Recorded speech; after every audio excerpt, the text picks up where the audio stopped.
but now off on board with our match number 1 winner. As you can see, the format in the right-hand side, each elimination being worth a point. You can see once you get into that top 10, you'll have 8 placement points going through, all the way up to 14 for the first. Then you can see 11th through 15th is 7, 16th through 20th is 6. It's the intervals of 5, then the intervals of 10, and of course, you get that first placement point after the first 25 players have gone down. So still, plenty of players who need to drop here, which generally is a little slower from EU. You'll typically see a little more aggression going on. However, as you get further and further on into tournaments, the stakes and the players become that much more difficult to fight against, and it's really hard to confidently take an early fight, as we have Rax and the Costa Rican Sebi in a battle over here.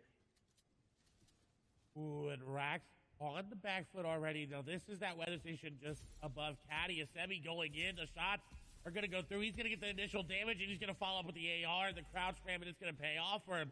The elimination comes through, but now the question posed for Sebi is, can he go get Fite's loot? Can he go get the shockwave launcher and that charged shotgun, or will he settle for some of the vault loot? And generally, that's the goal. It's to go through, get whatever you can from the weather station, resolve a fight there, and then head down and hopefully pick up the remnants of whatever happened at Caddy Corner. But now we're going to swing on over to Authority, where we have Letwick. We're in match number 1. He was able to steal a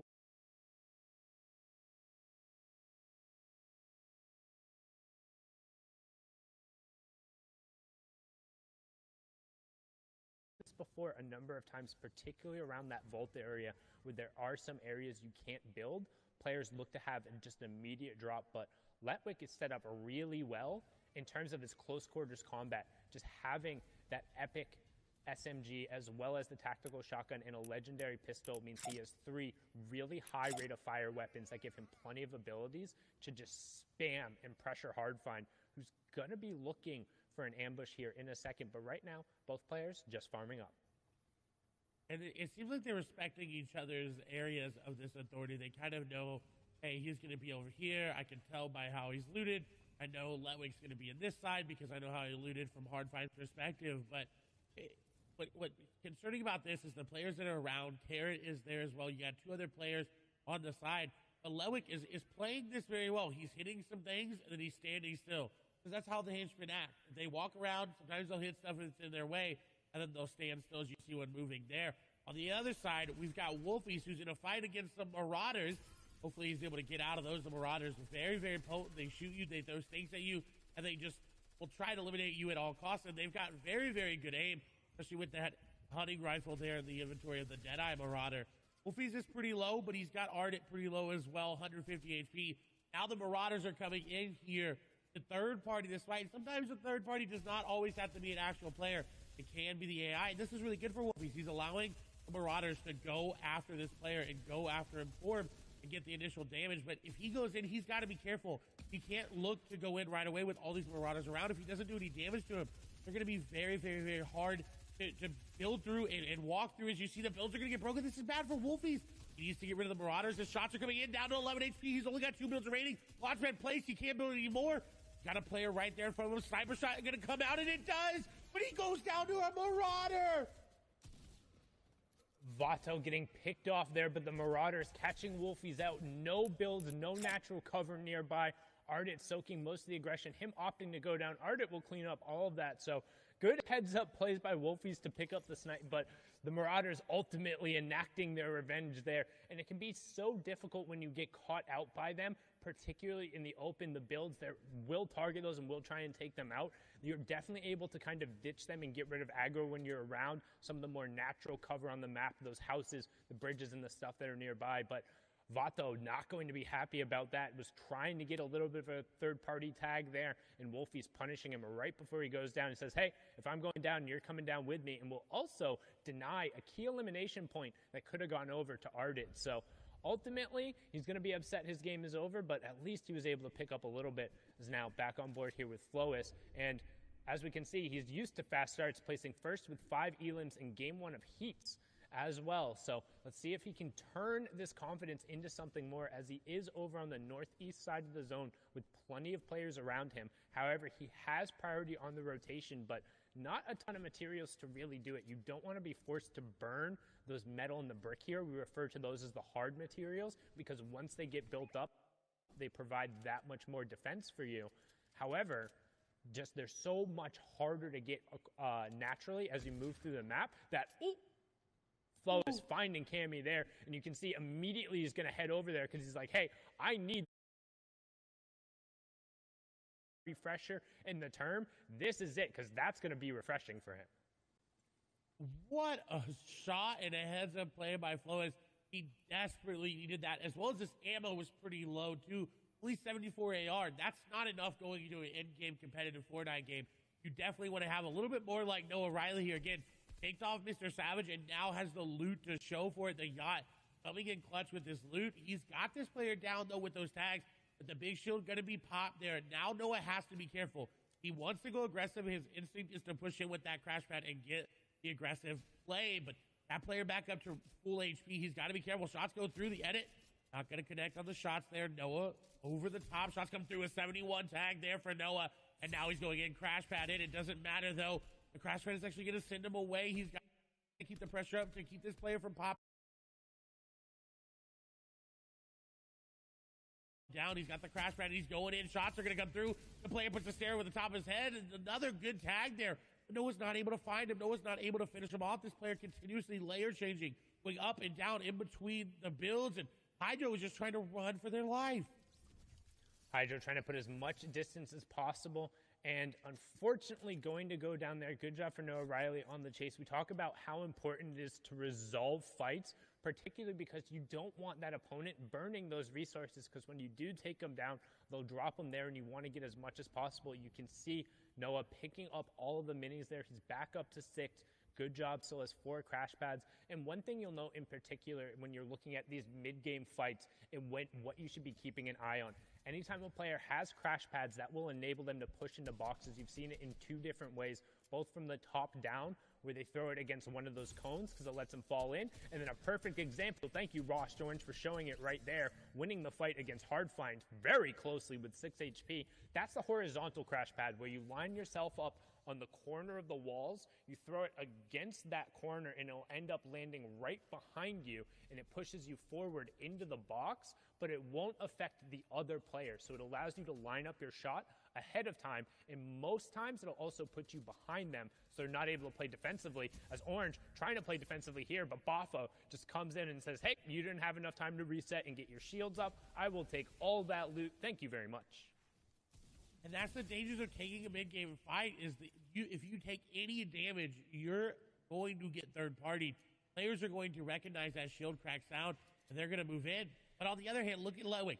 He took that fight, got out, and now is on the move. But Carrot is setting up an ambush for the shots coming through. Ledwig has been cracked.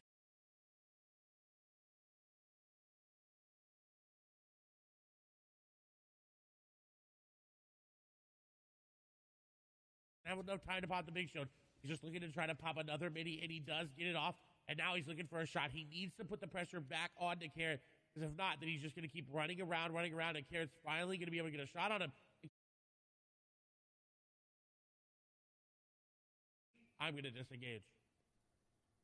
I'm 50-50 on that. It felt like if Carrot had kind of kept pressing, he might have been able to pick up Letwick, particularly because, look at Letwick, there are only 20 total builds coming out, but that also means if you are able to take him down, you're not going to necessarily get that much back. You'd only get the 35 total, and it's really not going to be that beneficial unless you're able to rotate cleanly off of it. Both have the crash pads, but now you can see fight going on here between Diablo and NXS Z-Andy. Z-Andy on the back foot here, and Diablo trying to push forward. Somebody we've seen had the capability of playing aggressively. He is above that Storm Surge threshold, so just trying to hunt this player and doing a good job of keeping Z-Andy on the back foot. Does get the cone replaced, owns both, edits back under. Z-Andy able to replace that stay there, so Diablo just going to reset for a second, make sure he's still back up at near that 100-100 threshold, and then Z-Andy going to go down. So good job making sure he picked that one up. Z-Andy was below that Storm Surge threshold. Diablo will see that coming through. The Storm Surge will take that over. So that's what we talk about right now. You can see on the right-hand side, Diablo is currently 130 damage above. Zandy was below, which means he takes that 25 damage every 10 seconds. And it also signals to Diablo, hey, I can just tag this guy up and then wait, because any damage he does to that player, as long as they go down within a minute, he will still get credit for that elimination. He will still get the point. Then he can go over and safely pick up that loot. That is another aspect of competitive Fortnite that everyone has to think about. That Storm Surge, it plays a factor into so many of these players' games. Sometimes they forget about it because they're pumping, they're rolling, they got their mats, they got their ammo, they got their builds, they're in zone. And then they're like, wait, I didn't tag anybody this game. I got to look for tags. Frenzy Fishy on the other side, above and a good amount above. If you're about 100 to 150 above, you're looking in a good spot. As shots come through, he's going to take advantage and find swaps with one AR shot. That is what you needed. We saw Thomas HT do that in the first game. Just find any sort of elimination that you can, far away or up close.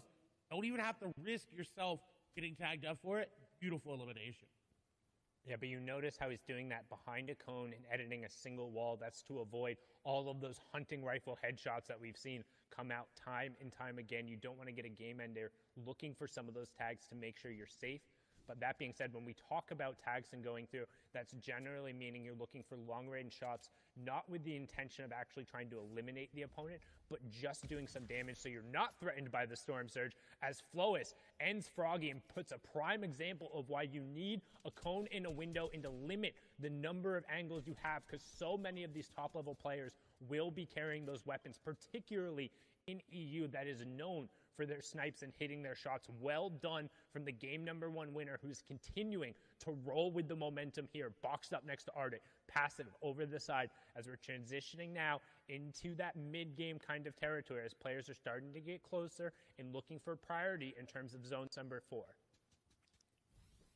What an elimination. He needed it too. He only had 2 hunting rifle shots. That first shot needed to hit. He didn't really have a chance to follow up if it didn't. Very heads-up play by Flois. First place, taking down second place. That is, hey, that's pretty good for your mentality. Even if he goes down here and be like, hey, I took out my competition, so I know I'm pretty secure there. But we're still pretty early on into the game, so he can't really do much with it.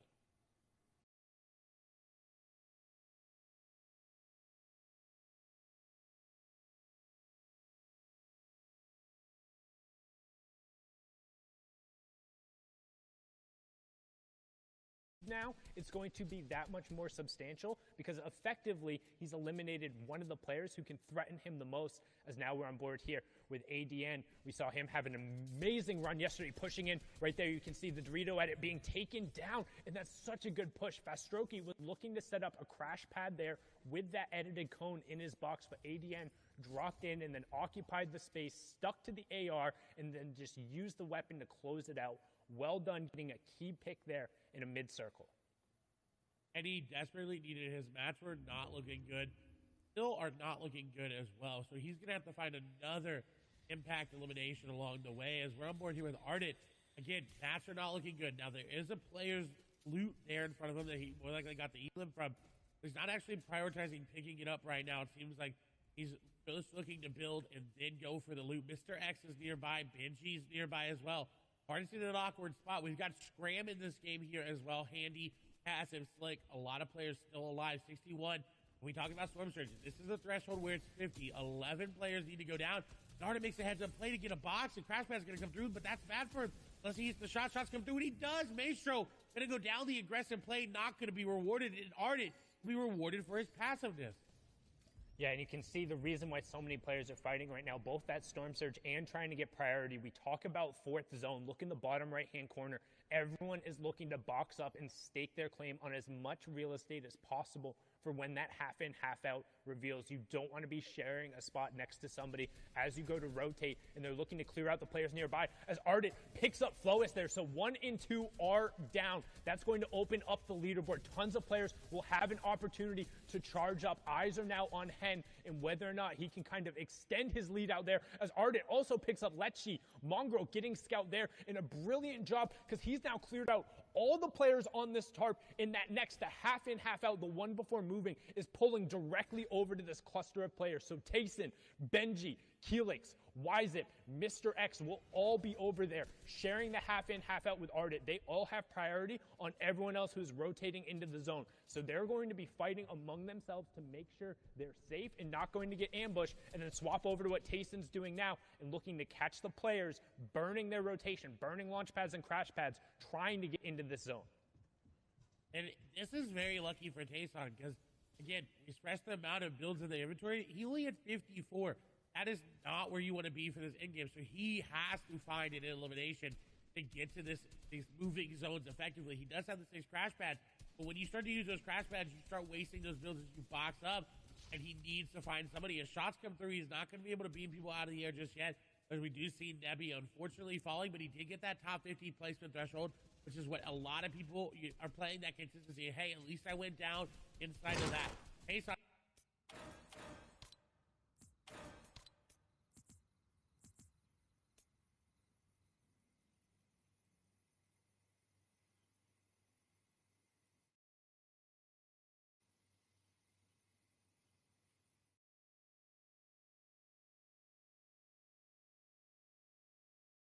Space, knew he was pressured around the side. The horizontal crash pad entrance puts him behind Benji, cleans it up with the tactical shotgun, and well done. And Hen, the 3rd place player on the leaderboard before the last game, going on the high ground right now, has priority position.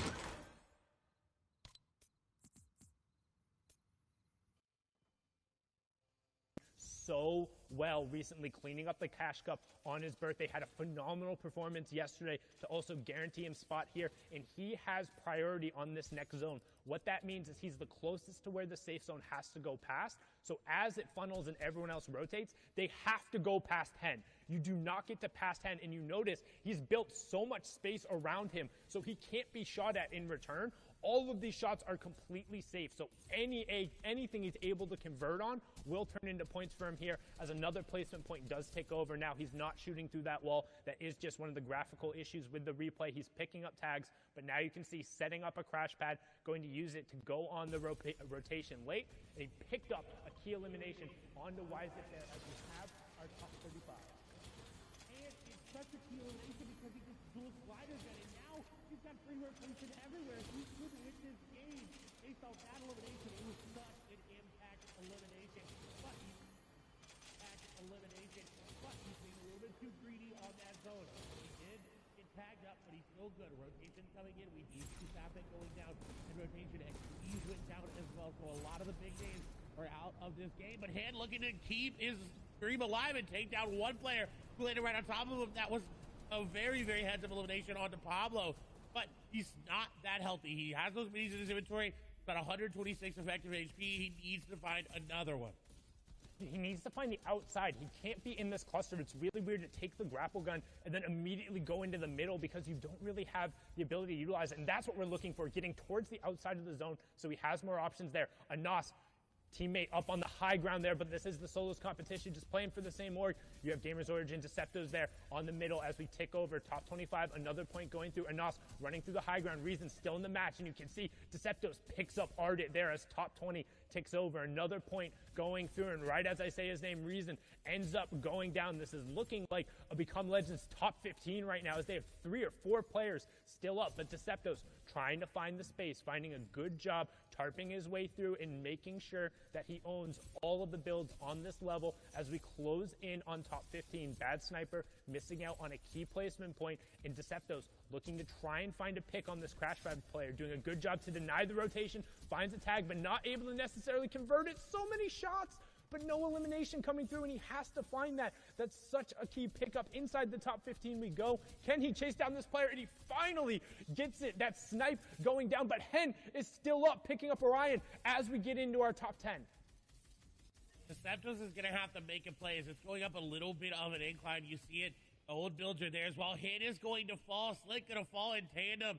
Top 10 placement points being missed out by both of them. That's a huge boost as well.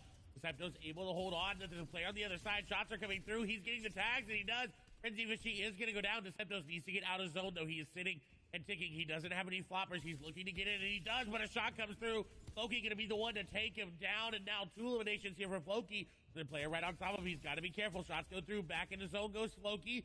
Picking down very, very low. Now inside his zone, he's good to go, but this is looking really, really rough. He doesn't have floppers. Mr. X is going to go down. Stacy going to be the one to do it.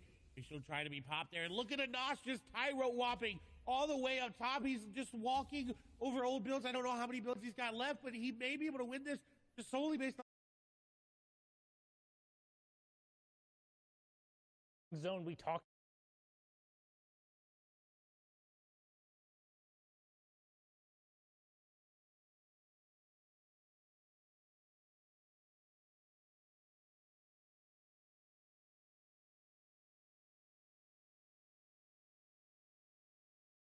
Scram Guard and Snazy are going to round out your top four. Who will finish it off? Will Anas continue the run of the caddy corner? Patience picks up Scram Guard, so each elimination, each place here an additional point of Patience and Snazy right there. But the shockwave launcher comes out right away and knocks him over the zone. And Anas does get tagged, but is able to pop the flop in the zone and then gets the follow-up tag with 6 HP to spare. Become Legends Anas from the high ground. 4 eliminations in the victory royale. The flop was what he needed to pop, and he did do just that. The victory royale gonna be nice. I think may be able to move into first place after that game just on the number of points and the eliminations, but we're definitely gonna need the analysts to break that one down, so we're gonna send it right over to them here in a moment. Thank you guys so much. Great cast here in game number 2 of Europe. Anas finding the victory royale there. Mad props to him. Now, here's the thing, though. Tayson, another big name we're used to seeing. We keep talking about the quality of players. This is someone who is coming in strong. Ends that game in 5 eliminations. Had he picked up that BR, that 4-point swing would have actually moved him higher up the leaderboard. And we'll see that as we take a look at it.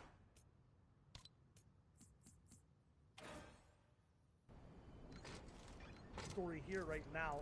BL Anas all the way up top, victory royale, 7 elims, 28 points. But what happened that game was a bunch of eliminations from top players, changing the standings from 2nd all the way to 10th. And there's BL hand in 2nd there. Somebody definitely to keep an eye on because he placed 4th in the first game. Not necessarily the biggest boost in points this game. Other names too, Deciptos, who's the king of placing 5th place. The French legend who came out there in the Invitational starting to rise up. But then Tayson, Zeke, you mentioned him. Getting that 2nd place will boost him way up, but he could have done more. Reason still stays around the 9th place mark, but still improves at least in this game. And there, we move on over Letwick, Scramguard, Bad Sniper, Kinzel, Mongrel, Carrot. I mean, look at all these names. Thomas HD, Floki, Frenzy Fishy. There's so much heat coming off of the grand finals right now. Every single person could walk away the victor, and especially when we're this tight, and we still have 4 games left to go, boys. Anything could still happen. There's all these guys at the top making these power moves right now. You're saying look at the names. I'm looking at the points too. You're mentioning that it's tight. It's like a 2-point difference between everyone. They are neck and neck. Become Legend Slicks is here too. Twain's are Deets. Like, all these guys are playing so well, but they're playing well while others are too. And no one can really break away. Benji, who we're used to seeing in the top 10, at 24th. And from what I'm seeing, he's having good games still. It's not enough, though, for that number 1 spot. It's kind of another kind of slow start for Benji, which I think some people are maybe starting to get a little used to. He always rises at the top, but that might be a sign that it's back to, you know, the old Benji of Grand Finals, the one who does get good performances and is in the top 10, top 15, very solid out of 100 players, but not quite that win that he's looking for. And together, guys, we got to talk about it. More of these powerful plays coming out of these impact players, making what they need to happen, really manifesting this win right here, right now.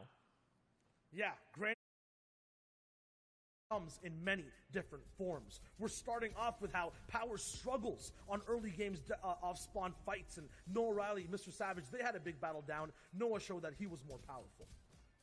And it's all because Benji scares Noah into going somewhere else, but into somebody who might end up struggling because of it. Benji, though, saw a sign of weakness, and because of that, he will pounce, try to grab more space.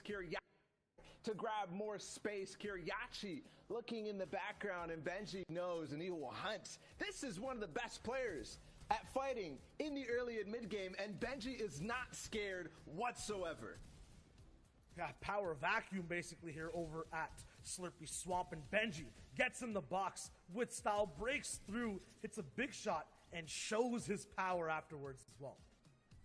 And is that show of power, is that show of confidence something that we're used to seeing out of Benji? I say yes, but it might be overconfidence as he pushes a fight against one of the best players in the world.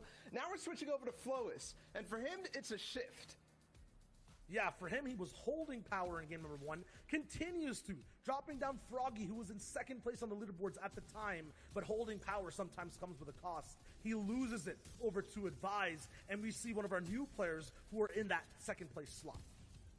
Second place for Hen after a very good game number 1, and follows it up with a pretty decent game number 2, a 10th place for him, but a couple of elims to boot. And that will put him where he needs to be if he wants to grab that crown at the end of the day, the ultimate sign of power. He falls in 11th, but that's at least solid enough. Yeah, and this is where power starts for a lot of players in this game. It was Anas who ends up winning, who had Caddy Corner and the Mythic Loot as well. The Shockwave Launcher hits Charge Shotgun too, and he just made power become his tool in this endgame. He became Legend incarnate, literally just personifying the organization he's on and using this entire endgame as a playground, bouncing people up, shooting them down afterwards. Look at that two-piece right there. Anas looks so dynamic, and yes, we saw Flois with the hunting rifle. We saw him with the charge shotgun last time, but for me, it was Anas's gameplay, his creativity that really separated him from the pack and showed us his use of power. And Anas, that's kind of what we were talking about at Caddy Corner last time. We saw Thomas there for a brief moment, but this time it goes down. Kit spawns down at the gas station, and that's where Anas is lurking. He had a good game last time in 10th place, but if you want to become legend at the end of the day, if you want to solidify yourselves among the great, immortalize yourself, you need to have games like that. And Anas and Hen, both at the top of the leaderboards, org mates, and they're standing strong. Both of these guys are definitely looking to break away. I mean, Anas is ahead of the game, 28 points, but Shy, is that going to hold? Didn't hold in game number 1 with Flois. I feel like when Anas gets that top slot, he holds it completely, especially at Caddy Corner. So I feel like, yes, that's my call. I like it. Quick and concise. With that being said, guys, let's throw it into game number 3 here in EU of the FNCS Grand Finals. Casters, we're sending it back your way to get into the action. Thank you so much, Zeke, Shio, and Bala. Insightful as always, and everyone is looking to become a legend, but right now the Become Legends players occupying first and second. And if you're just joining us, welcome. My name is Sundown, joined here by the fantastic, as always, Clay Stelling. This is match number 3, the halfway point of the EU FNCS Solos Grand Final. And if you're watching at Party Royale and you just dropped in, hit one of those telephone booths, the changing stations. Make sure you get your favorite outfit on, then head on over to the main stage, catch the action out, and you can see where everyone's dropping right now. And if you notice, the yacht only has one player on it, so I'm interested to see who that player is. Is it Savage? Is it Noah Riley, who came out on top? And, of course, who's going to come out of Caddy Corner on top? That is always a question in all of these players' minds. Right now you can see cutting over the top of the lake, but switching over to Anas, who's landing over towards the weather station side on Caddy. You can see looking to figure out if he's going to be able to go through, pick up any amount of that loot, drop down into this area, see what's going on. As of right now, doesn't look like he's actually going to have a contestant in, but you can see also a number of players off and over just to the southwest of him. So right now, first shot coming out, we talked about those early hunting rifle tags, but not quite going to find it again. Anas, game number 2 winner, current first place right now.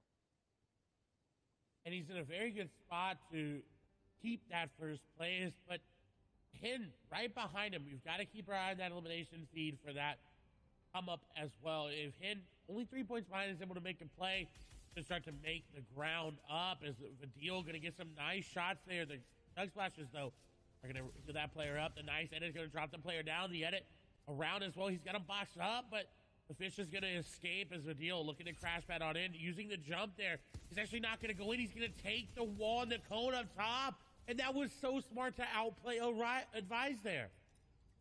Well done picking up Advise there. We talked about kind of the different types of crash pads and then the variations you're able to use. Him jumping up prevented him from falling in. So then when Advise went to exit, the situation got picked up, and now over to Slurpy Swamp. We watched this fight happen last time. Benji aggressively pushed Kiriachi, saying, no splitting going on here. This is my side. But Kiriachi now looking to be the predator instead of the prey and closing in on Benji as he's hitting these slurp barrels. So wants to kind of resolve this beforehand. And now, box to box, how do two of the best players in the world close out this box fight? Do they look to take each other on, or are they just kind of trying to disengage the situation? And right now, Benji's saying, hey, I need more mats if we're going to go toe-to-toe. He disengaged perfectly, got up, and is out. I also want to point out 35 of the current players also competed in the FNCS Invitational Finals. So they've been here before. They've been in this grand finals. They know what to do, especially these two players on the screen right now. Is Kiriachi is going to take some damage there from Benji, who needs that pressure up.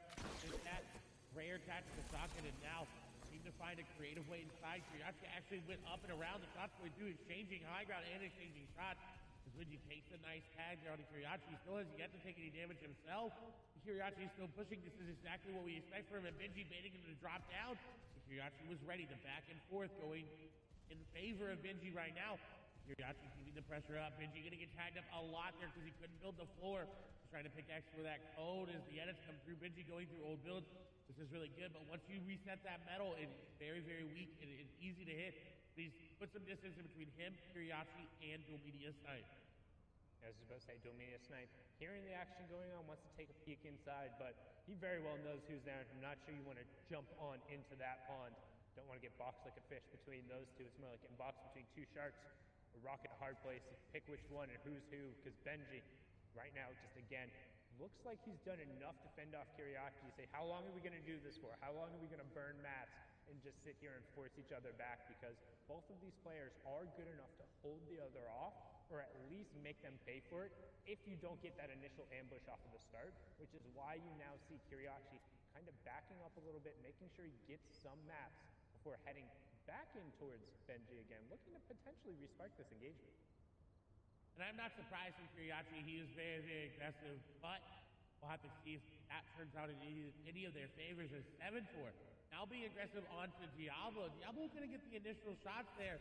And now Seventor can disengage if they want to, but on the edge of zone, really hard to disengage because you're trying to run away, then you're just going to get shot in the back, and it's just unfortunate there. So box to box, diagonal to diagonal, Diablo and Seventor looking to do a little peanut butter edit, look to get that jump shot there. Seventor looking to get any sort of wall take back, and he does, but Diablo ready for it. The shot comes through, the quick reset there, going to get the tag in favor of Seventor, but still not as much HP there as Diablo. His shots are still coming through. He does pop a mini. Continued back and forth over these peanut butter edits. That's that triangle edit that you see as he goes in. He goes aggressive with that crash pad, but Diablo was ready for it. Did you see how many edits he had, how many space he had in between him and Seventor? He was predicting that perfectly, but Seventor's ready for the edit. He's ready for Diablo hopping up, and he said, you know what? I'll bait the heel out, but I'm going to get that elimination. Yeah, and a really good job from